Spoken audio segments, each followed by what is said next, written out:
Hello achievers, A4 के study time में आपका स्वागत है। और आज हम पढ़ने वाले हैं क्लास 12th के चैप्टर नंबर 1 फिजिक्स में इलेक्ट्रिक चार्ज एंड फील्ड के न्यूमेरिकल्स को। और मैं आपको ये बता दूं कि हम लोगों ने 3 वीडियो लगातार पढ़ चुके हैं और वहां से 3 वीडियो में से हम लोगों ने क्वेश्चन नंबर 19 तक के क्वेश्चन को सीख चुके हैं। आज हम क्वेश्चन नंबर 20 से सीखने वाले हैं और आई होप कि जरा से भी आपको कोई भी दिक्कत या परेशानी आने वाली नहीं है। इस बात की गारंटी कि आपको पूरा 100% कॉन्सेप्ट के साथ सिखाया जाएगा। बस बने रहिए लास्ट तक, और ताकि मुझे भी एक अंदर से जुनून मिले, ताकि मैं वीडियो बना सकूं, आप तक पहुंचा सकूं। और ढेर सारा प्यार दीजिए, सब्सक्राइब करना, लाइक करना, कमेंट करना बिल्कुल भी ना भूलें। तो शुरू करते हैं हम सीधे आज की इस वीडियो को। देखिए क्वेश्चन नंबर 20 में हमें क्या है, एक चित्र, 2 चित्र दिए गए हैं, ठीक है। तो इसमें क्वेश्चन नंबर ये कहा भी गया है कि संलग्न चित्रों ए व बी में समान रूप से आवेशित 3 कण ए, बी व सी दिखाए गए हैं, ठीक है। कण ए द्वारा कण बी पर आरोपित वैद्युत बल 2.0 × 10⁻⁶ न्यूटन है। प्रत्येक चित्र में ज्ञात कीजिए कण सी द्वारा कण बी पर आरोपित वैद्युत बल, ठीक है। और सेकंड में कह रहे हैं कण बी पर नेट बल। तो हम देखो चित्र बनाते हैं। पहले हम चित्र ए की बात करेंगे अपने लिए, ठीक है। उन्होंने तो दोनों एक साथ दे दिए, हम एक एक चित्र की बात करते हैं। तो जो चित्र नंबर ए है वो मेरे पास कुछ ऐसा बना है। यहां पर है ए कण और यहां पर है कण बी और यहां पर है एक कण सी। ये 3 कण हैं, ठीक है। और इन कणों की अलग अलग दूरियां हैं अपनी। इससे इसके बीच की दूरी है 0.015 मीटर और इस बी से सी तक की दूरी है 0.01 मीटर। यहाँ से यहाँ तक की दूरी है 0.01 मीटर। ये दूरी यहाँ से यहाँ तक की है और जो ये दूरी दी गई हमें यहाँ से यहाँ तक की दूरी है, ये दूरी मुझे दी गई है। अब देखिए ये मुझे हर दोनों चित्रों में 2 चित्र दिए गए हैं और दोनों चित्रों में ये पहले ही बात हिंट दे रखी हमें कि कण ए द्वारा कण बी पर आरोपित वैद्युत बल। ये क्वेश्चन नंबर कौन सा है, तो 20वां है ये क्वेश्चन हमारा। क्वेश्चन नंबर कौन सा, 20वां। और हिंट क्या दिया है कि जो कण ए द्वारा है कण बी पर लगने वाला बल है वो कितना है, एफ ए बी। ए के कारण बी पर लगने वाला बल, कण ए द्वारा बी पर लगने वाला बल वो कितना दिया है, 2.0 × 10⁻⁶ न्यूटन। इतना बल लगा रहा है कण ए कण बी पर, इतना बल लगा रहा है, ठीक है। और आगे ये बता देते हैं कि उसमें फिर ये कह रहे हैं कि मुझे निकालना क्या है, फर्स्ट नंबर में कण सी द्वारा कण बी पर आरोपित बल। अब मुझे ये निकालना है कि देखो ए बी पर इतना बल लगा रहा है, जो कण ए है वो बी पर इतना बल लगा रहा है, तो कण सी बी पर कितना बल लगाएगा वो मुझे निकालना है। कण जो सी है वो बी पर कितना बल लगाएगा वो मुझे निकालना है। ये क्या है, फोर्स ऑफ ए बी, मतलब जो ए द्वारा बी पर लगाया गया बल, और वैसे मुझे क्या निकालना, सी द्वारा बी पर लगाया गया बल निकालना है। तो हमको क्या करना है कि पहले इनके आवेश मुझे नहीं पता है, क्योंकि बल लगाओगे तो कूलाम का नियम लगाओगे और कूलाम का नियम कम से कम 2 आवेशों के लिए लागू होता है। और 2 स्थिर बिंदु आवेशों के मध्य लगने वाला आकर्षण या प्रतिकर्षण बल दोनों आवेशों के गुणनफल के अनुक्रमानुपाती, उनके बीच की दूरी के वर्ग के व्युत्क्रमानुपाती होता है। ऐसा आपने पढ़ा है। जैसे कि पढ़ा है तो आप यहाँ पर आवेश देखोगे कि नहीं, कि मुझे आवेश पता चाहिए, तो उसने ये कह दिया है क्वेश्चन में कि जो तीनों आवेशित कण है वो समान रूप से आवेशित है। मतलब ये अगर Q आवेश है तो इसमें भी Q आवेश होगा और इसमें भी Q आवेश होगा। अब हम ये लिखेंगे कण ए द्वारा, यहां से मुझे पता है तो हम पहले आवेश का मान, आंशिक वैल्यू निकालेंगे। तो मुझे हिंट कहां से पता है, ये वाले, इसकी बात नहीं करेंगे। पहले हम ए द्वारा बी पर लगने वाला बल लिखेंगे। कण ए द्वारा बी पर लगने वाला बल, ठीक है। ये आपको पता चल जाएगा कि हम पहले ये क्यों निकाल रहे हैं, सी द्वारा बी पर क्यों नहीं निकाल रहे हैं। घबराने की कोई जरूरत नहीं, एक एक स्टेप समझ लो कि मैंने क्या लिखा, कण ए द्वारा बी पर लगने वाला बल। फार्मूला क्या लिखोगे, एफ ए बी इक्वल ए द्वारा बी पर लगने वाला बल, ए द्वारा बी पर लगने वाला बल 1/, कूलाम के नियम से लिखोगे 1/4 पाई एप्सिलॉन0 Q1 Q2 बटे में r का स्क्वायर। एफ ए बी का मान कितना है, 2.0 × 10⁻⁻⁶, और ये 1.4 पाई एप्सिलॉन0, इसका मान तो आप बहुत बार पढ़ चुके हो। कि 1/4 पाई एप्सिलॉन नॉट का मान होता है 9.0 गुणे 10 की पावर 9 न्यूटन मीटर स्क्वायर प्रति कूलाम का स्क्वायर। ये तो आपने पढ़ा ही है, तो वही हम यहाँ इसकी वैल्यू रखने वाले हैं। इसकी वैल्यू कितनी होगी 9.0 गुणे 10 की पावर 9। Q1 का मान कितना है Q, Q1 का मतलब पहले का आवेश कण A का आवेश कितना है Q, जिस Q2 दूसरे कण का बल जिस पे बल लगा रहे हो उसका आवेश, तो Q2 कितना है वो भी Q है बटे में R का स्क्वायर। जिस कण के द्वारा जिस पर लगा रहे हो उस कण से उस कण तक की दूरी, तो यहाँ से यहाँ तक इस A के कारण B पर लगा रहे हो तो A से B तक की दूरी कितनी है 0.015 मीटर, 0.015 और इसका होल स्क्वायर कर देंगे हम लोग। ठीक है, अब मुझे इसको देखो ये बटे में है, इधर आएगा तो गुणे में हो जाएगा, तो ये कितना आएगा 2, क्योंकि दशमलव बाद 0 का कोई मतलब नहीं होता, 2 गुणे 10 की पावर -6 ये है, ये इधर गुणे में आ जाएगा तो 0.015 का होल स्क्वायर बराबर ये इधर कितना आएगा 9, दशमलव बाद 0 हटा दो, गुणे 10 की पावर 9 गुणे क्यू का गुणा करोगे तो जैसे x का x में करते थे एक्स स्क्वायर आता था, वैसे q का q में करेंगे तो q स्क्वायर आ जाएगा। अब मुझे क्यू स्क्वायर का मान निकालना है तो ये बटे में भेज देते इधर, तो क्यू स्क्वायर बराबर कितना आएगा ये 2 गुणे 10 की पावर -6 गुणे इसका वर्ग। इससे पहले वाले पे आपने सीखा था वर्ग, आप खुद समझ लो। जैसे मुझे 5 का वर्ग निकालना है तो आप कैसे लिखते हो 5 गुणे 5, तब जाके 25 आता है कि नहीं, मतलब जिसका वर्ग निकालना है उसको 2 बार लिख दो। तो जैसे मुझे इतने का वर्ग निकालना है तो हम क्या लिखते हैं 0.015 फिर गुणे 0.015, मैंने 2 बार इसको लिख दिया। और ये चीज़ ये क्यू स्क्वायर के गुणे में थी, इधर आकर बटे में होती, इतने की ये बटे में होगी तो इतने की ये मैंने बटे में लिख दिया 9 गुणे 10 की पावर 9। ठीक है, अब हम ऐसा करते हैं कि देखो ये क्यू स्क्वायर बराबर, देखो यहाँ पर हम गुणे में 1 मानते हैं, क्यों मानते हैं अभी समझ जाओगे। ये दशमलव हटाएंगे 3 अंक से तो 1 2 3 0 मैंने पढ़ा दी, 1 2 3 3 अंक से इसका हटाया तो 1 2 3 0। दशमलव जितने अंक से अंश से हटता है तो हर में 0 बढ़ा जाते हैं, हर से हटता है तो अंश में बढ़ाए जाते हैं। यहाँ अंश में दशमलव लगे 3 अंक में इसमें तो 3 0 इसके, 3 अंक में इसके दशमलव 1 2 3 तो इधर से 3 0 बढ़ गए।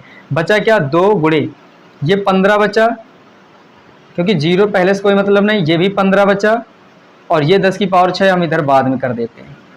बटे में कितना है 9 गुणे 10 की पावर, देखो 9 ये, और जितनी पावर किसी संख्या के आगे जितने 0 होते हैं वो उतनी पावर प्लस की दे सकते हैं। तो 1 2 3 4 5 6 पावर प्लस की देंगी, 6 10 की पावर 6 ये हो जाएंगे, 10 की पावर 9, तो टोटल 10 की पावर 10 9 6 15, ये कितने हो जाएंगे 15। और इनको काटो 3 तरह के 9 और 3 पचे 15 कट गया, और इस 3 से इसको काट दो 3 पचे 15। तो देखो क्यू स्क्वायर का मान कितना आया 2 गुणे 5 पचे 25 गुणे 10 की पावर -6, और ये 10 की पावर 15 भी ऊपर लेकर चले जाओ तो 10 की पावर प्लस की 15 है, ऊपर जाएंगी तो माइनस की हो जाएंगे। तो क्यू स्क्वायर का मान 25 दूने 50 गुणे 10 की पावर कितने 15 6 21 माइनस के 21, क्योंकि दोनों माइनस के हैं तो जुड़ जाएंगे। यहाँ से क्यू स्क्वायर का मान निकाले तो 1 0 से 1 पावर कैंसिल हो जाएगी, क्योंकि आप जानते हो कि किसी संख्या के आगे जितने 0 होते हैं वो प्लस की पावर उतनी दे सकते हैं। इसके पास 1 जीरो तो मात्र 1 पावर दे सकता है प्लस की। 21 माइनस की 1 प्लस का होगा तो 1 घट जाएगा, तो 5 इधर से बचेगा गुणे 10 की पावर माइनस के 20 बचेंगे, और ये इतने कूलाम मात्रक। तो आपको ये क्यू स्क्वायर का ही मान बना के रखना है, क्यू का मान मत निकालने लगना, नहीं तो जरा सा क्वेश्चन डिफिकल्ट हो जाएगा, और उससे आपको बचने के लिए ये काम करना है। ठीक है, इतना समझने के बाद अब आपको क्या करना है, देखो अब मुझे ये पता चल गया कि जो क्यू जो गुणा आ रहा था उसका क्यू स्क्वायर का मान इतना मिल गया। अब हम आसानी से निकाल देंगे। ये ऐसा क्यू का मान यहाँ पहले कहीं नहीं था, क्योंकि हम इसका मान निकालते जब सी द्वारा बी पर, फार्मूला तो यही लगाते, ये क्यू रखते, यहाँ दोनों क्यू स्क्वायर आता तो कहाँ से वैल्यू लाते। इस वजह से हिंट दे रखी थी ए के कारण बी पर लगने वाला बल, तो उस बल की सहायता से हम लोगों ने क्यू स्क्वायर का मान निकाल लिया। अब आसानी से लिखेंगे हम लोग कि सी द्वारा, फर्स्ट नंबर क्या था, सी द्वारा बी पर लगने वाला बल,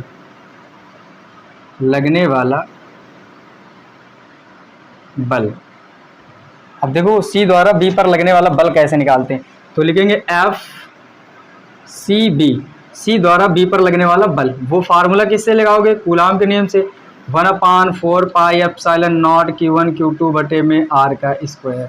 तो एफ सी बी इसकी वैल्यू ये लिखी है 9.0 गुणे 10 की पावर 9। Q1 का मान कहाँ है, Q1 इसका आवेश तो Q है, Q2 दूसरा जिस पर निकाल रहे हो तो इस पर निकाल रहे हो, B पर लगने वाला बल तो इसका आवेश Q बटे में R का स्क्वायर इनके बीच की, जिसके कारण जिस पर निकाल रहे हो तो C द्वारा B पर लगने वाला बल, तो C और B के बीच की दूरी बताओ। C और B के बीच की दूरी कितनी है? 0.01 मीटर, 0.01, ठीक है, इतने का स्क्वायर कर देते हैं। अगर हम बात करते हैं FCB की, तो ये 0.0 से कोई मतलब नहीं है, तो 9 गुणे 10 की पावर 9 मैंने कर दिया।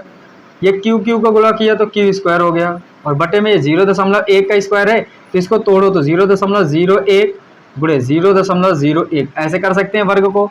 FCB ये 9 गुणे 10 की पावर 9, ये अपनी जगह पे सेम है। Q स्क्वायर का मान ये देखो मिल गया मुझे, Q स्क्वायर की जगह पे ये रख सकते हैं हम, तो यहाँ से Q स्क्वायर की वैल्यू ये रख देंगे 5 गुणे 10 की पावर -20, तो 5 गुणे 10 की पावर -20 बटे में कितना आएगा? 0.01 गुणे 0.01।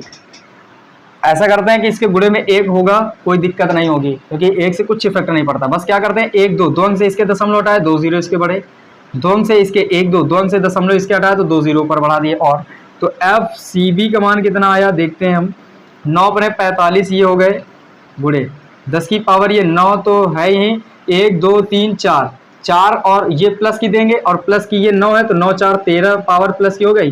देखो ये 9 प्लस की पावर है, जिस संख्या के आगे जितने जीरो होते हैं वो उतने पावर प्लस की दे सकते हैं, तो 1 2 3 4 जीरो है तो 4 पावर ये 10 की प्लस देंगे, और 10 की प्लस पावर 9 ये है तो 10 की प्लस पावर 4 ये, 10 की प्लस पावर 9 तो 9 9 जुड़ जाएंगे 13 हो गए, और 10 की पावर गुणे में -20 मैं कर देता हूँ ये बटे में। ये 0 0 1 का मतलब सिर्फ एक ही तो है, तो 1 गुणे 1 बराबर 1 ही तो आएगा। तो FCB की वैल्यू कितनी आएगी? 45 ये रहा, बटे में 1 से कोई हटा दो उसका मतलब कुछ नहीं रहा, 20 में से 13 घटाओगे तो 10 की पावर -7 बचेंगे। कितने आएंगे? 10 की पावर -7। अब यहाँ से FCB, अगर आपसे हम ये कहें कि मेरे पास 5 रुपए हैं, कितने रुपए? 5 रुपए। अगर हम इसी को दूसरी भाषा में कहें 5.0 रुपए है, तो क्या कुछ इफेक्ट पड़ेगा? कुछ भी अंतर नहीं। 5 रुपए 5.0 रुपए, अभी भी तो 5 ही रुपए है। तो आप सोचो कि दशमलव के बाद जीरो लगा लो, यहाँ है कहीं मान लो दशमलव, तो इससे दशमलव बिंदु दिखेगा आपको सिर्फ, तो इससे आसान हो जाएगा। अब ये दशमलव सोचो यहाँ तक मैंने एक अंक खिसका के लाए, अपनी ओर लाते हो तो प्लस की पावर बढ़ती है, ये आप जान चुके हो। तो दशमलव बिंदु अपनी ओर लाओगे, एक अंक लाए हो तो एक प्लस की पावर बढ़ेगी, प्लस की एक पावर बढ़ेगी, तो 10 की पावर प्लस 1 करोगे, ये 7 माइनस की है तो 7 माइनस की और 1 प्लस की तो घटेंगे, तो 10 की पावर -6 बचेंगे, क्योंकि बड़ा कौन सा है? 7। तो ये क्वेश्चन मुझे क्या पता चल गया कि C द्वारा B पर लगने वाला बल इतना है। अभी फर्स्ट का ही, ये फर्स्ट का एक बात तो क्लियर हो गई कि C द्वारा B पर लगने वाला बल, ये पहले का एक आंसर निकला। अभी दूसरी बात, इसी में दूसरी बात ये कहा गया है कि जो कण B है उस पर नेट बल बताना है आपको। कण B पर नेट बल कितना है ये आपको बताना है, तो आप इसके लिए दिशा निकालोगे, क्योंकि बल कैसी राशि? एक सदिश राशि। तो दिशा देखते हैं हम लोग, ये प्लस क्यू आवेश है, ये भी प्लस क्यू आवेश है, तो ये जो ये वाला आवेश है, इस आवेश को बाहर की ओर धक्का देता है, क्योंकि समान प्रकृति के आवेश एक दूसरे को प्रतिकर्षित करते हैं, एक दूसरे को प्रतिकर्षित करते हैं। तो ये वाला इस वाले आवेश को बाहर की ओर धक्का देगा, मतलब बल बाहर की ओर लगाएगा, तो इसके कारण इधर की ओर बल हो जाएगा। ये F1 की दिशा हो गई, जिसे हम लोग क्या कहेंगे? AB। जो AB पर लगा रहा है वो किधर की ओर दिशा है? उधर की ओर। वैसे ही जब C पर खड़े हो जाओगे आप, तो ये प्लस क्यू आवेश हो गया और ये भी प्लस क्यू आवेश, तो ये अब इसको इधर की ओर धक्का देगा। जो FCB बल लगाएगा C B पर लगाएगा वो उधर की ओर लगाएगा, तो जो FCB का होगी दिशा वो ऐसे होगी, FCB ये हो गया।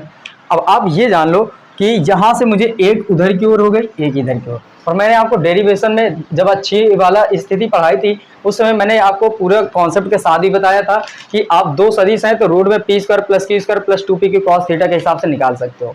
और अगर उसके हिसाब से आपको नहीं समझ में आता है तो मैंने एक सीधे तौर पे ये बताया था कि अगर एक सदिश का मुख उधर की ओर है, एक सदिश का मुख इधर की ओर, एक इधर की ओर है, एक इधर की ओर, तो अगर उनका जो परिणामी निकालोगे वो किसके बराबर आता है? तो उन दोनों के अंतर के बराबर। किसके बराबर? अंतर के बराबर। तो क्या यहां से हम लिखेंगे बिंदु B पर, कण B पर परिणामी बल F बराबर, अब परिणामी कैसे निकालोगे? एक का मुख इधर, एक के मुख इधर, तो दोनों के अंतर के बराबर आएगा, तो जो बड़ा होगा उसमें से छोटे वाले घटाओगे। तो ये 4.5 छोटा है और ये 5 बड़ा है, तो हम क्या करते हैं, ये कहाँ है? अच्छा ये है एफ ए बी का मान ये मुझे पता है, देखो ये है एफ ए बी पहला बल, ये टिक कर देते हैं। ये है ए द्वारा बी पर लगाया गया बल, ये निकला हमारा सी द्वारा बी पर लगाया गया बल। इन दोनों में देखो बड़ा कौन है, तो बड़ा ये है एफ सी बी और ये छोटा है ए बी, क्योंकि ये 4.5 है, ये 2 है और पावर तो सेम है, तो ये बड़ा है, तो इसमें से इसको घटा कर लिखेंगे तो क्या लिखेंगे, F C B minus F A B. ये हो गया हमारा परिणामी के सूत्र। अब वैल्यू बस आपको रखनी है यहाँ से, ये एफ बराबर एफ सी बी की वैल्यू कितनी है 4.5 गुणे 10 की power -6 minus F A B का मान कितना है 2.0 गुणे 10 की पावर -6, 2.0 गुणे 10 की पावर -6। तो यहाँ से आप 10 की पावर 6 माइनस के कॉमन हो जाएंगे, क्योंकि दोनों के पास है 10 की पावर -6, तो इसके पास जैसे ही 10 की पावर 6 माइनस के कॉमन करोगे तो 4.5 बचेगा, माइनस इससे 10 की पावर 6 कॉमन करोगे, दशमलव के बाद 0 से कोई मतलब नहीं, मतलब सिर्फ कितना बचा 2 एफ, ये एफ बराबर ये ऐसे समझ लो, ये 4.5 रुपए कितने 4.5 का मतलब 4.5, और 4.5 में से ये 2 घटा दोगे तो 2.5 बचेंगे, 2.5 को क्या कहते हैं 2.5, तो ये कितना बचेगा 2.5, इसका अंतर कितना है कि 2.5 गुणे में 10 की पावर -6 तो है ही, तो ये क्या आ जाएगा एफ नेट बल। ये कौन सा है नेट बल, ये कौन सा है नेट बल। बिंदु बी पर इस स्थिति में इस चित्र के अनुसार जो नेट बल लग रहा होगा इतना होगा, और जो बिंदु बी पर ये कण बी पर सी द्वारा जो बल लग रहा होगा वो इतना है। ये आयोग की फर्स्ट नंबर, ये आपको 20वें का फर्स्ट ए चित्र का पूरा कैलकुलेशन आपको सही से समझ में आया होगा। स्क्रीनशॉट लो, फिर बढ़ते हैं इसके हम सेकंड नंबर पे।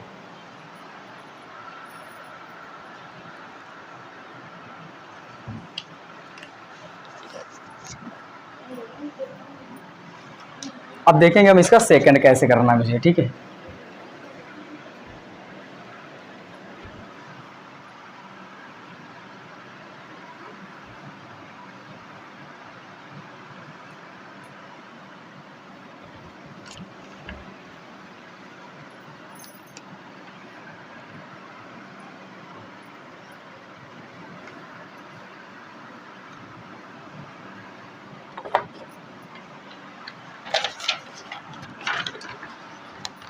सेकंड का चित्र देखते हैं हम, ये ऐसे बना है मेरे पास एक सेकंड का चित्र, कण ए यहाँ है, कण बी इस बार यहाँ है, और कण जो सी है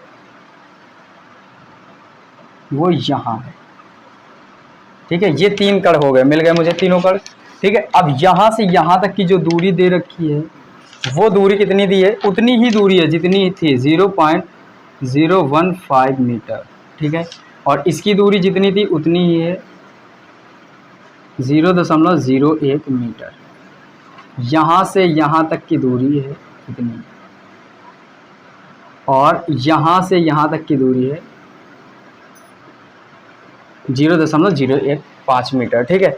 अब आपको ये निकालना है कि C द्वारा B पर आरोपित बल इसमें, तो आप क्या जानते हो, देखो गौर से मेरी बात समझना। फर्स्ट वाला आपने देखा था कि FCB का मान इतना निकला है, ये मैंने इस वजह से नहीं मिटाया क्योंकि आपको ये समझ में आ जाए, ताकि देखो आप गौर करो कि वही चीजें हैं। समीकरण फर्स्ट में दूरी तो C से B तक की सेम थी, आवेश का मान अभी भी दोनों पे वही है, आवेश का मान अभी भी Q है, अभी भी इसमें भी Q है और अभी भी इसमें भी Q है, सेम चीजें हैं और सारी चीजें सेम है। तो आपको क्या लग रहा है कि अगर आवेश के मान भी वही हैं, दूरियां भी वही हैं, तो क्या बल भी वही निकलेगा। तो आपका फर्स्ट आंसर भी यही होगा कि जो FCB का मान निकलेगा वो कितना है 4.5 गुणे 10 की पावर -6 मीटर।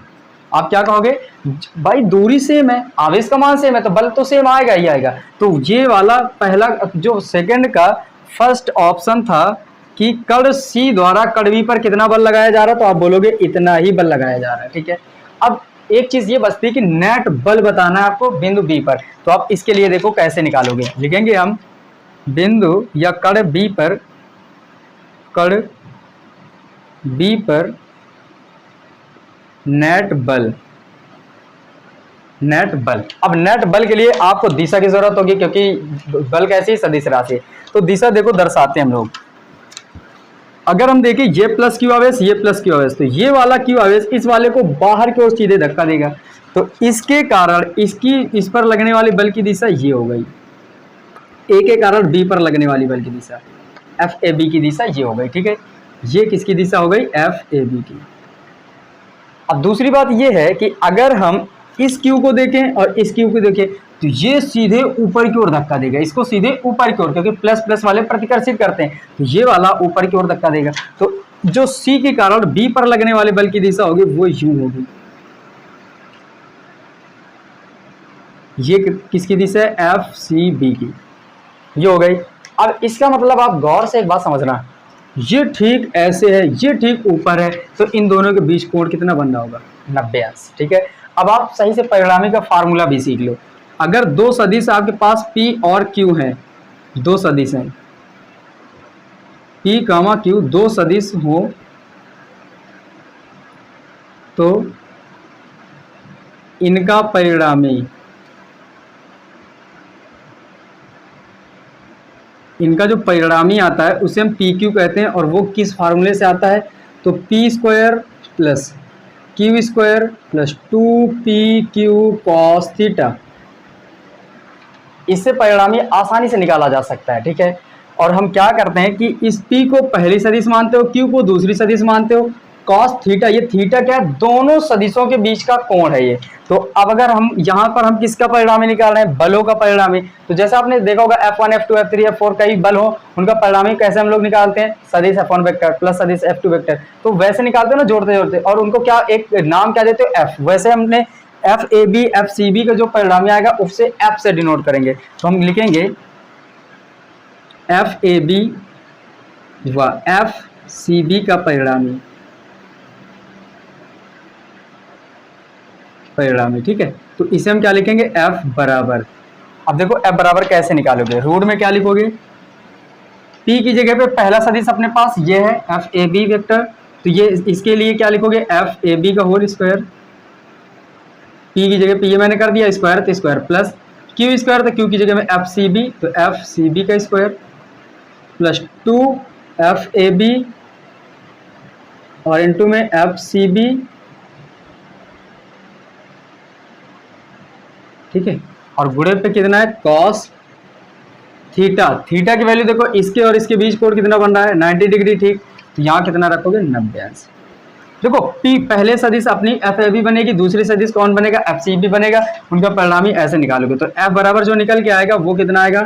देखो ये FAB का होल स्क्वायर बनेगा, ये FCB का होल स्क्वायर बनेगा, प्लस ये cos 90 अंश की वैल्यू 0 होती है। cos 90 अंश की वैल्यू कितनी होती है? 0। अगर 0 हुआ तो 0 को गुणा करोगे इतना पूरा 0, तो ये पूरा 0 आएगा, तो और ये 0 आ गया इतना, और 0 कोई मतलब कुछ भी नहीं, तो इसका मान जो आएगा इतना आएगा। यही परिणामी हम यहाँ रखेंगे, तो F का मान कितना आएगा? परिणामी रूट में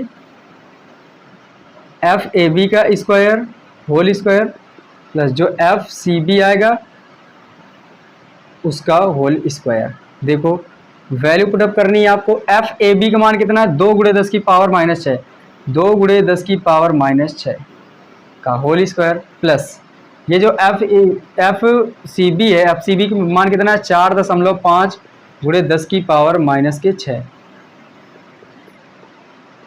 का होल स्क्वायर।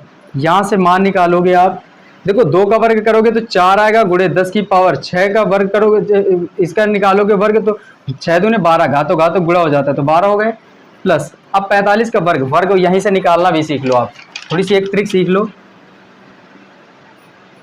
क्योंकि जल्दी से निकालना है तो कैसे निकालोगे?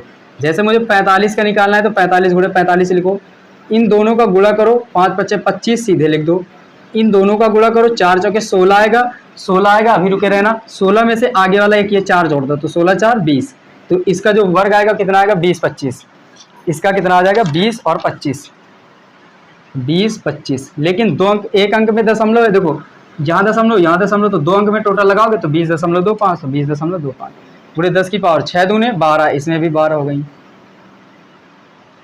ऐसे करते हैं 10 की पावर 12, 10 की पावर 12 कॉमन कर लेते हैं, तो क्या बचेगा? ये 4 प्लस इधर से कितना बचेगा? 20.25, ठीक है। ये 10 की पावर 12 12 कॉमन, इससे बचेगा 4, इससे प्लस के चिन्ह ये प्लस, इससे बचेगा ये वाला। अगर मैं आपसे ये कहूँ कि ये 20 है, ये 20 है, और ये 0.25। देखो दशमलव पहले वाले को रुपया आप पढ़ा करो, दशमलव बाद वाले को पैसे। तो ये लिखे हैं 20 रुपए 25 पैसे, ये सिर्फ लिखे हैं 4 रुपए, तो रुपए रुपए एक साथ ऐड हो जाएंगे। तो 20 रुपए और 4 रुपए 24 रुपए 25 पैसे, तो कितना हो गए 24 रुपए 25 पैसे गुणे 10 की पावर कितना है -12। क्या करते हैं 10 की पावर -12 को जब बाहर लाओगे रूट से तो लगभग 10 की पावर आधे आएंगे तो 6 आएंगे। और जब इसको निकालोगे तो देखो यहाँ पर कितना है 24.25। तो अगर हम ये 4.5 का निकाले तो 20.25 आया था। ये देखो 20.25 होता तो 4.5 आता है, क्योंकि देखो आपने ये आज देखा था कि 4.5 का वर्ग किया जाए तो इतना आएगा। ठीक है, तो अगर हम वैसे आपसे ये कह रहे हैं कि अगर इसका वर्गमूल निकालते तो इतना आता कि नहीं, तो आप बोलोगे हाँ। तो वैसे ही अगर 20.25 होता तो इतना आता, तो ये 20 से कुछ ज्यादा है कि नहीं, तो इस 4.5 से कुछ ज्यादा आएगा, तो वही लगभग आ रहा है 4.7 के करीब। कितना 4.7। और यही आपका क्या हो जाएगा आंसर। आप चेक कर सकते हो कि कितना आएगा, लगभग 4.924। इसका मान कितना आएगा, लगभग 4.92 आ रहा है, तो वही लिख लो 92 गुणे 10 की पावर -6। तो ये f का मान आ गया है आपका। ठीक है, ये आप निकाल सकते हो। ये रहा आपका जो नेट बल होगा इस स्थिति में। ये चित्र कौन सा है, बी वाली स्थिति में जो बल लग रहा होगा बी पर, वो परिणामी बल कितना लग रहा होगा, जितना कि ये आ रहा है 4.92 गुणे 10 की पावर -6 न्यूटन। ठीक है, ये बात हो गई। बल का मात्रा क्या है, न्यूटन। तो आई होप कि ये भी क्वेश्चन आपको अच्छे से समझ में आया होगा। जो सी द्वारा बी पर लगाया गया बल है वो तो इतना ही होगा, क्योंकि दूरी पहले में भी सेम थी, इस बारे में भी सेम थी। तो ये क्वेश्चन को नोट डाउन कर लो या इसका स्क्रीनशॉट लो, फिर बढ़ेंगे हम क्वेश्चन नंबर नेक्स्ट पर। Question number 21। क्वेश्चन नंबर 21 में कह रहा है समान आकार के दो सुचालक गोले ए व बी एक दूसरे से कुछ दूरी पर स्थित हैं। दो गोले हैं सुचालक ए और बी। ये क्वेश्चन नंबर 21 में दो सुचालक गोले हो गए। ये मेरे पास ए गोला बन गया और ये गोला बी हो गया, और कह रहा है कि ये दोनों कुछ दूरी पर स्थित है। तो ये देखो इनके बीच की ये कुछ दूरी हो गई। फिर कह रहे हैं आगे कि प्रत्येक पर +q कूलाम आवेश है। अगर इसमें q है और तो इसमें भी कितना होगा, q होगा। ये हमें पता चल गया। तो इसमें जो आवेश की मात्रा वो कितनी है, q। इसमें भी कितनी है, q। ये भी बात हो गई। फिर आगे पढ़ेंगे तो कह रहे हैं कि तथा वे एक दूसरे को 10 की पावर -5 न्यूटन के बल से प्रतिकर्षित कर रहे हैं। देखो ये दोनों कुछ दूरी पर रखे हैं, तो वो दूरी हम तो r मान लेते हैं, और दोनों के आवेश q है, और इनके मध्य इस स्थिति में जो बल लग रहा है F, वो बल लग रहा है 10 की पावर -5 न्यूटन का। इतना बल कार्य कर रहा है अभी इनके मध्य। ठीक है, फिर आगे कह रहा है समान आकार का एक तीसरा सुचालक गोला C पहले गोले A को स्पर्श करता है और फिर गोले B को।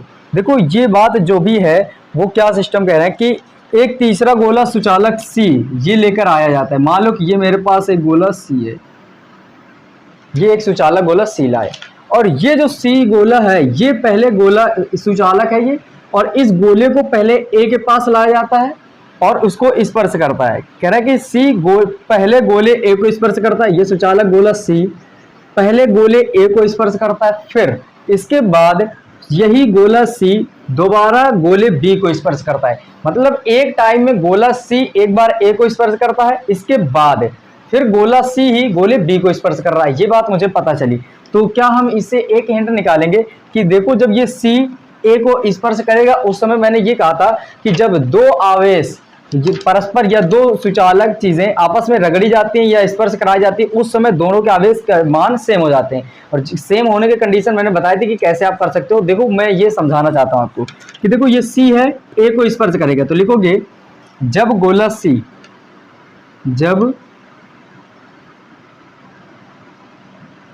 गोला C A को स्पर्श करता है, जब गोला C A को स्पर्श करता है तब C व A के आवेश समान हो जाएंगे,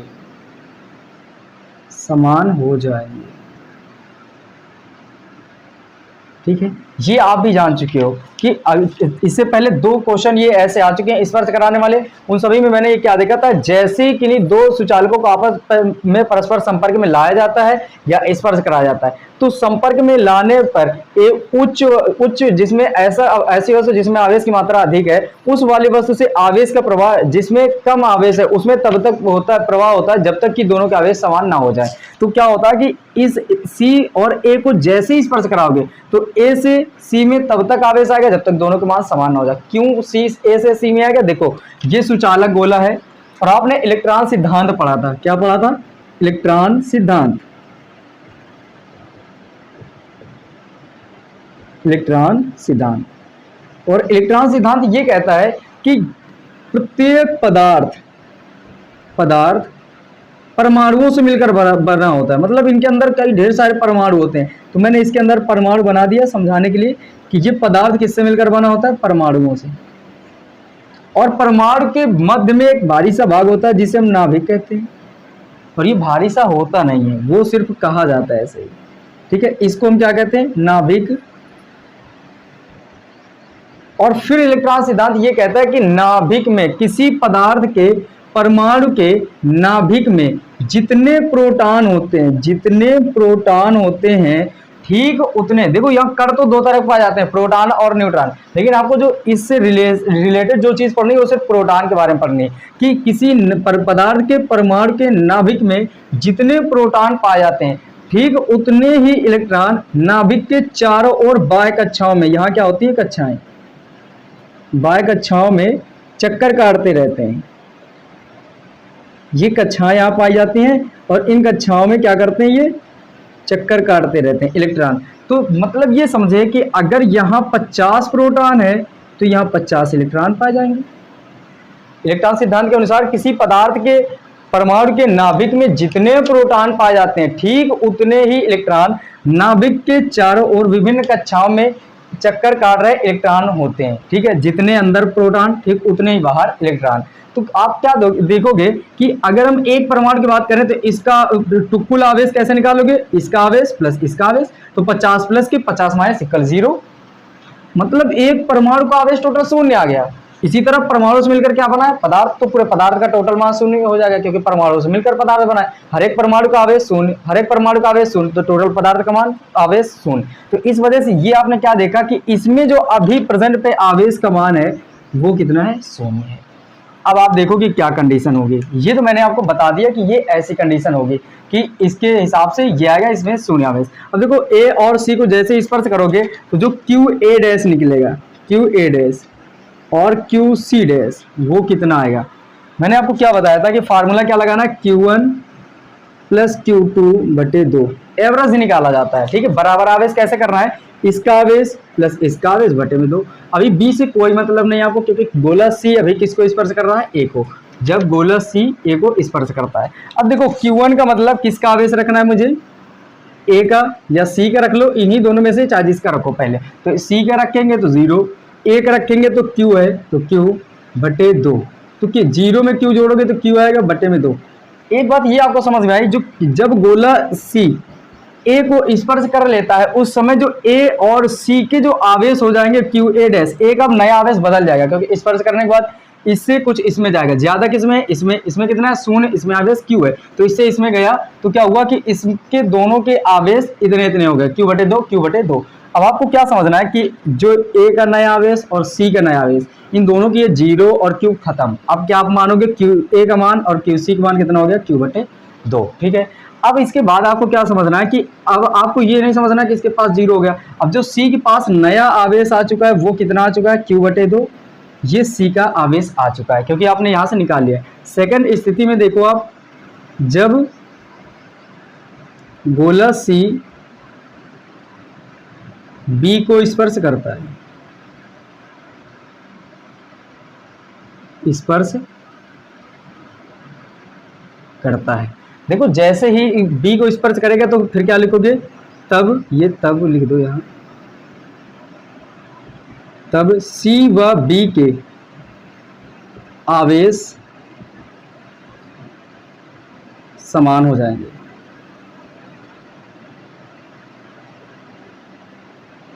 ठीक है, दोनों के जो चार्ज हैं वो कैसे हो जाएंगे, आपस में इक्वल हो जाएंगे। अब आप ये सोचो कि मुझे फिर से कैसे निकालना है, तो अब फिर से आपको क्या लिखना होगा, क्यू सी डबल डैश, क्योंकि ये सी डैश था, इसका तो सी नाम है, फिर इसके आगे इसका क्यू सी हो गया, अब इसका क्यू सी डैश हो गया, यहाँ पर दोबारा फिर से एक स्टेप बढ़ रहा, तो क्यू सी डबल डैश कर लेते हैं।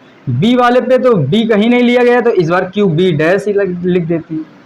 ठीक है, इसमें क्या करोगे, Q1 प्लस Q2 बटे में 2।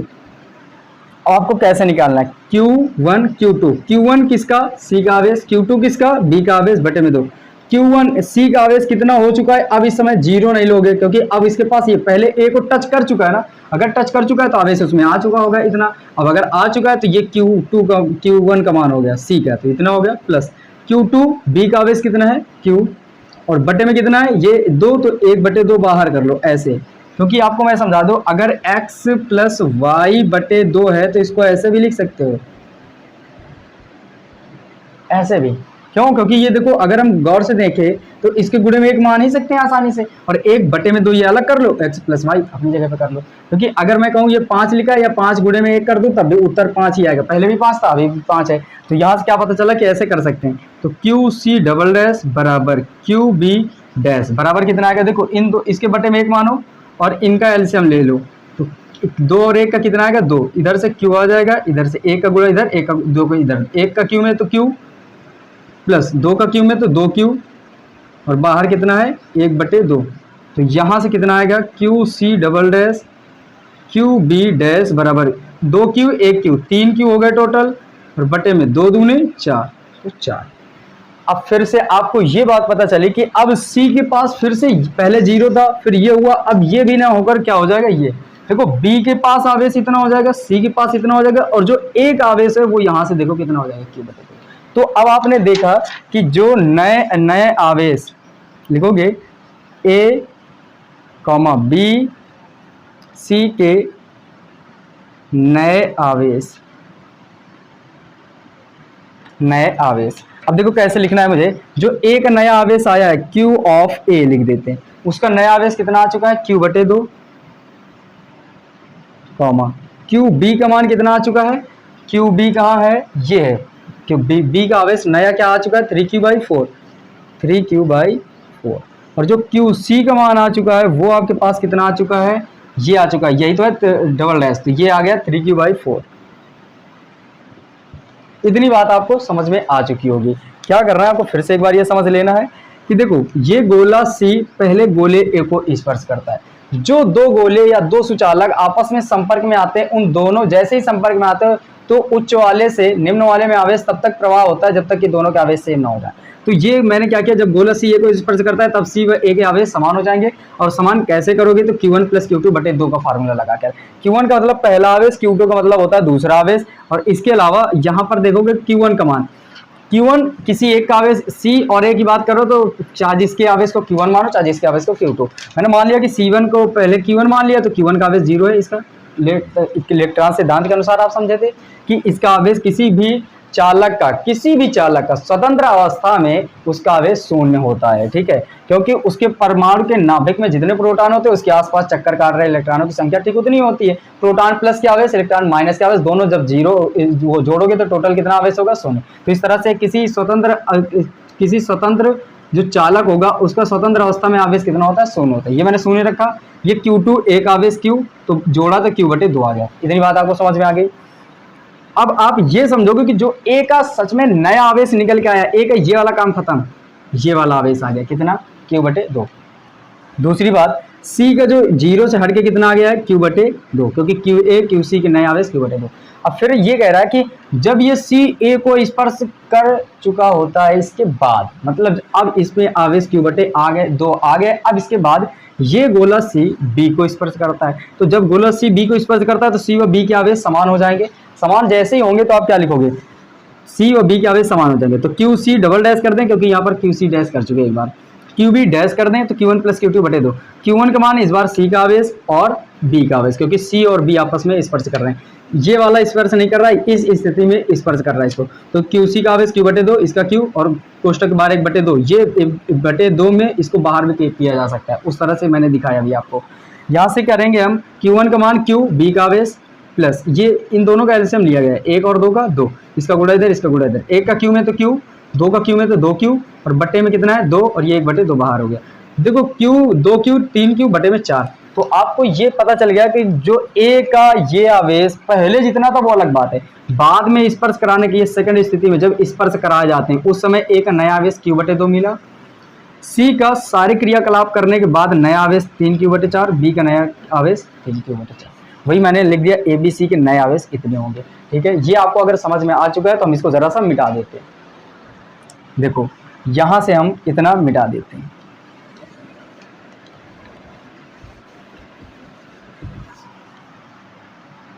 अब इसके बाद देखो कुछ रह नहीं गया है। अब आपको क्या समझना है कि पहले की स्थिति में, यहां हम पहले की स्थिति में जा रहे हैं, इसके अलावा देखो फिर आगे पढ़ देते हैं थोड़ा सा ताकि आपको समझ में आ जाए। कह रहे हैं कि ए बी के ठीक में, हाँ कह रहे हैं फिर गोले बी को स्पर्श करता है, जो सी है ए को स्पर्श करने के बाद बी को स्पर्श करता है। इसके बाद कह रहे हैं कि इसके पश्चात उसे गोलों ए व बी के ठीक बीच में रख दिया जाता है। जो सी है उसको ए और बी के बीच में रख दिया जाता है।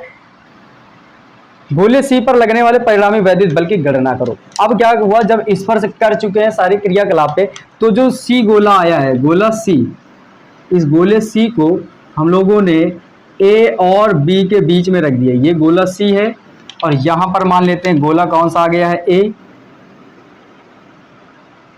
और यहां पर गोला बी।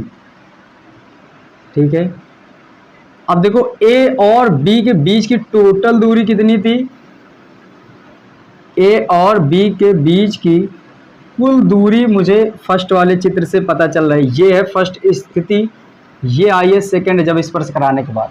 फर्स्ट स्थिति में इनके बीच की ए और बी के बीच की दूरी टोटल कितनी थी, आर, तो यहां से यहां तक की दूरी कितनी हो गई, आर। अब ये बीचों बीच में रखा है तो आधी दूरी इधर हो गई होगी, आधी दूरी इधर, तो r/2 इधर आ गया होगा और r/2 इधर आ गया होगा।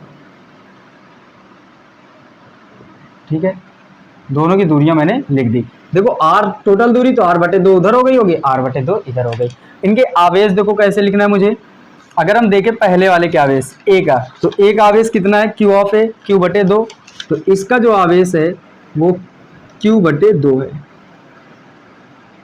ठीक है, और जो सी का आवेश है, ये बी का आवेश पहले लिख देते, सी का आवेश, दोनों के आवेश लिख देते। सी का आवेश कितना है, ये QC 3Q/4, तो ये कितना है 3Q/4। बी का आवेश कितना है 3Q/4। ये मुझे सभी आवेश मिल गए। अब आपको ये निकालना है, कह रहे हैं सी पर परिणामी बल निकालो कि कितना होगा। ठीक है, तो अब हम इसका भी यूज करेंगे, फर्स्ट वाले चित्र का, सेकंड वाले चित्र से मुझे परिणामी सी पर निकालना है और इससे कुछ हिंट मिलेगा। देखो इस स्थिति में ये मैंने चित्र आपको समझा दिया, अब इसको दिमाग में रखना थोड़ी देर के लिए इरेज करके। अब इसको पहले आप समझना है कि ये अगर ए और बी जब आर दूरी पर रखे हैं और दोनों पर क्यू आवेश है तो उनके मध्य कितना बल कार्य कर रहा है, इतना। तो हम लिखेंगे कूलाम के नियम से, लिखेंगे फर्स्ट चित्र से कूलाम के नियम, कूलाम के नियम से। कूलाम का नियम जैसे लगाओगे तो आप क्या लिखोगे, F बराबर 1/4 पाई एप्सिलॉन Q1 Q2 बटे में R का स्क्वायर। F का मान कितना है 10 की पावर -5। और किसी चीज Q1 Q2 R की वैल्यू पता है, नहीं पता है, वो वही चीजें हैं, तो फिर इसका भी मान नहीं लिखना है आपको। तो 1/4 पाई एप्सिलॉन Q1 Q2 बटे में R का स्क्वायर। Q1 की जगह में Q कर दें, Q2 की जगह में भी Q, इसका भी आवेश Q, इसका भी आवेश Q, तो Q गुणे Q। यहाँ से देखेंगे तो कितना आ गया, इसको पहले लिख लेते हैं, 1/4 पाई एप्सिलॉन Q का गुणा करेंगे तो Q² बटे में R² बराबर इधर कितना है 10 की पावर -5। इसको समीकरण 1 बना दो और छोड़ दो, ये बहुत काम करेगा आगे। ये हो गया हमारा समीकरण नंबर 1। अब हम ये समीकरण 1 काम देगा। अब हम यहाँ पर निकाल रहे हैं, हम लिखेंगे चित्र सेकंड से, चित्र सेकंड में। ठीक है, इस चित्र सेकंड में क्या कर रहे हैं, पहले ए के कारण सी पर लगने वाला बल निकाल लेंगे, बी के कारण सी पर लगने वाला बल निकाल लेंगे, फिर उनका परिणामी निकालेंगे, वही आएगा परिणामी। तो लिखेंगे ए के कारण सी पर बल। अब कैसे निकालोगे, फिर से वही काम करना है। F बराबर 1/4 pi epsilon not Q1 Q2 बटे में R का स्क्वायर। F की वैल्यू मुझे निकालना ही है, ठीक है। इसको F1 मान लेते हैं, A के कारण जो C पर बल है वो कितना है F1, तो F1 मान लेते हैं, ठीक है। यहाँ से F1 बराबर इसकी वैल्यू आपको कुछ भी चेंज नहीं करना है, वैल्यू रख देना है आपको 4 pi epsilon not Q1 Q2, Q1 का मान Q बटे 2 गुणे Q2 का मान 3Q बटे 4, ठीक है। ये वैल्यू हो गई। और बटे में कितना है R का, यहाँ से A और C के, देखो A के कारण C पर लगने वाला बल है, तो A और C के बीच की दूरी R/2, तो R/2 का होल स्क्वायर। F1 का मान निकालेंगे तो कितना आएगा, ये आएगा 1/4 पाई एप्सिलॉन नॉट। ये Q मिलकर Q स्क्वायर बनाएंगे और 3Q स्क्वायर बनाएंगे, क्योंकि ऊपर 3 है, तो 3Q स्क्वायर बटे में कितना आ गया 4 दूने 8, तो ये आ गया। और ये क्या है, इसका स्क्वायर करोगे तो R स्क्वायर बटे में 2 का वर्ग करोगे तो 4, ऐसे आएगा। देखो 4 दूने 8, ये नीचे आ जाएगा तो नीचे इसके साथ आ गया, और इसका वर्ग करोगे तो R का स्क्वायर, R स्क्वायर 2 का तो 4। यहाँ से F1 की वैल्यू देखेंगे तो कितना आएगा 1/4 pi epsilon not 3Q square, देखो इसको काट दो, 4 दूने 8। अब ये 3/2 हम आगे भी चलो अभी एक बार लिख देते हैं, 3Q स्क्वायर बटे में 2R का स्क्वायर, ठीक है।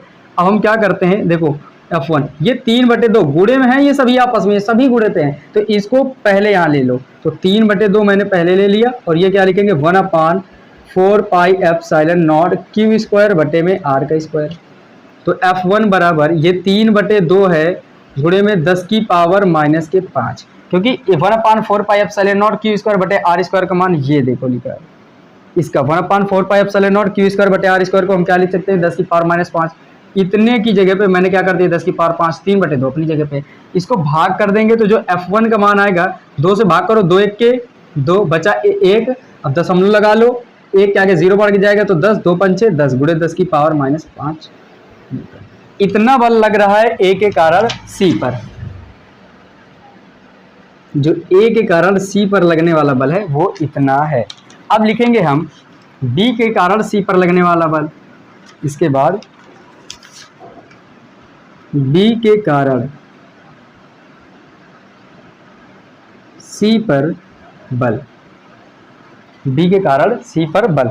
अब देखो कैसे निकालना है मुझे, फार्मूला तो फिर से यही होगा, F बराबर F2 सीधे लिख लेंगे इस बार, F2 देखो इस बार फार्मूला यही है, इसी पे हम सीधे लिख रहे हैं, तो ये आएगा 1/4 पाई एप्सिलॉन नॉट Q1। अब किसके कारण किस पर निकाल रहे हो, B के कारण C पर, तो B का आवेश और C का आवेश लिखना है। Q1 की जगह में कितना रखोगे 3Q बटे में 4 गुणे Q2 की जगह में 3Q बटे 4, और बटे में R स्क्वायर है तो R स्क्वायर यहाँ कर दो बटे में R की जगह में B और C पे, B के कारण C पर निकालो तो B से C तक की दूरी कितनी है R/2, B से C तक R/2, तो ये R/2 का होल स्क्वायर। तो यहाँ से F2 का जो मान आएगा कितना आएगा 1/4 पाई एप्सिलॉन नॉट, ये आ गया। ये देखो 3 तरह के 9 हो गए ऊपर, और बटे में 4 चौके 16, ये 16 आ गए ऊपर, 3 तरह के 9 हुए, और Q का गुणा Q स्क्वायर, तो बटे में इतना आया 16। और ये इसका जब करोगे तो R का स्क्वायर करोगे तो R स्क्वायर, 2 का वर्ग करोगे तो 4, 4 से इसे काटो 4 चौके 16, 4 बार में कैंसिल। F2 का मान कितना आया 1/4 pi epsilon not 9/4, 9Q square बटे में 4 और R स्क्वायर। ठीक वैसे इस 9/4 को भी गुणे में है तो इसको आगे ले सकते हैं हम लोग, तो F2 का मान आएगा 9/4 और गुणे में 1/4 pi epsilon not Q square बटे में R का स्क्वायर। अब इतने की वैल्यू फिर से देख लो, 10 की पावर ये -5 लिखी है, तो ये F2 का मान जो आएगा ये 9/4 गुणे ये इसकी जगह में 10 की पावर -5 इतना आ जाएगा। अब अगर हम यहाँ से देखें कि F2 बराबर, सही से तो भाग करेंगे तो कितना आएगा 4 दूने 8 दशमलव, फिर 1 बचा होगा, 8 तक पहुंच गए, 9 थे तो 1 बचा होगा, तो 1 के आगे 0 बढ़ाओगे तो 4 दूने 8, 10 हो जाएंगे तो 4 दूने 8, फिर 2 बचेंगे उसके आगे 0 बढ़ा लो तो 20 हो जाएंगे, तो 4 5 20 गुणे 10 की पावर -5 न्यूटन। ये किसका मान आ जाएगा F2 का, F2 का मान आ गया। अब हम लिखेंगे C पर परिणामी बल, लिखेंगे C पर परिणामी बल, C पर परिणामी बल कितना होगा।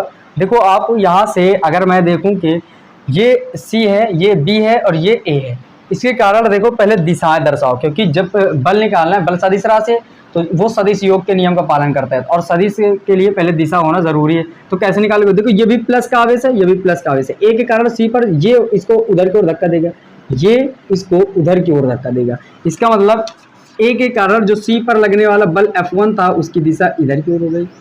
इधर जब खड़े होकर बी की देखोगे तो ये इसको उधर की ओर धक्का देगा, ये इसको उधर की ओर धक्का देगा। जो समान प्रकार के आवेशित कण होते हैं वो एक दूसरे को प्रतिकर्षित करते हैं, मतलब प्लस प्लस के हैं तो एक दूसरे को धक्का देंगे, माइनस माइनस के हैं तो एक दूसरे को धक्का देंगे, दूर भेजेंगे, और अगर एक प्लस एक माइनस है तो आकर्षित करेंगे अपनी ओर। तो ये इसको इधर की ओर धक्का देगा, मतलब इधर की ओर बल लगाएगा। तो F2 का मान इधर की ओर हो गया।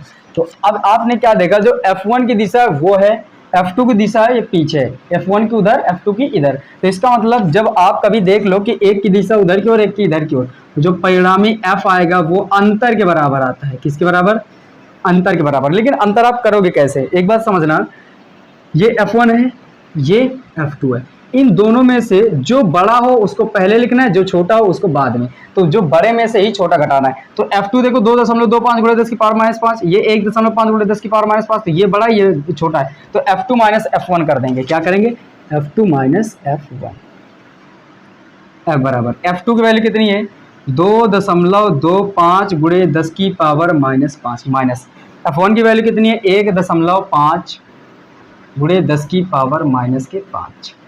F की वैल्यू कितनी आ गई, 10 की पावर 5, 10 की पावर 5 कॉमन है माइनस के, ये कॉमन हो गया। इससे क्या बचेगा, 2.25 माइनस इस वाले से क्या बचेगा, जब 10 की पावर 5 लोगे तो 1.5। इसमें इसको घटाना है, तो कैसे घटाओगे आप देख लो, यहाँ पर 2.25 ऐसे लिख दिया मैंने।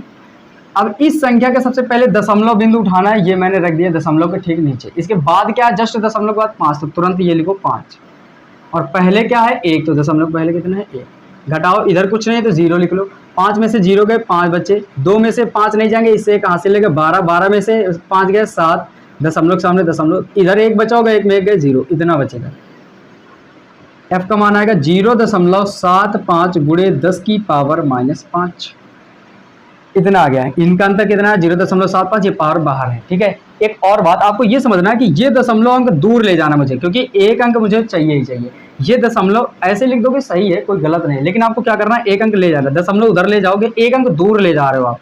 और जैसे ही आपको पता है दूर ले जाते हो, जितने अंक दूर ले जाते हो, जैसे यहाँ से यहाँ ले गए, एक अंक दूर ले गए तो एक पावर माइनस की बढ़ती है। तो यहाँ पर कितना आएगा, गुणे 10 की पावर -5, पहले से ही एक माइनस की और बढ़ गई तो माइनस माइनस जुड़ जाते हैं, तो 5 1 6, और इसी को लिखोगे न्यूटन।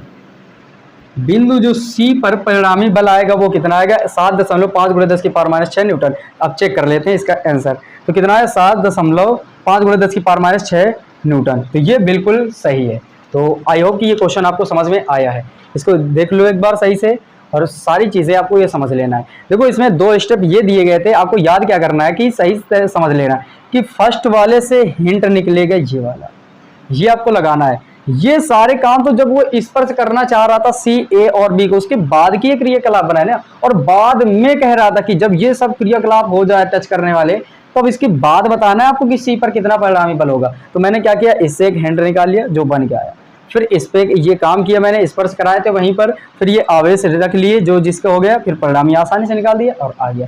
आई होप ये सारे क्वेश्चन आपको समझ में आए, और अगर आए हैं तो मेरे चैनल को सब्सक्राइब करें, लाइक करें, कमेंट करना और शेयर करना ना भूलें। Thank you.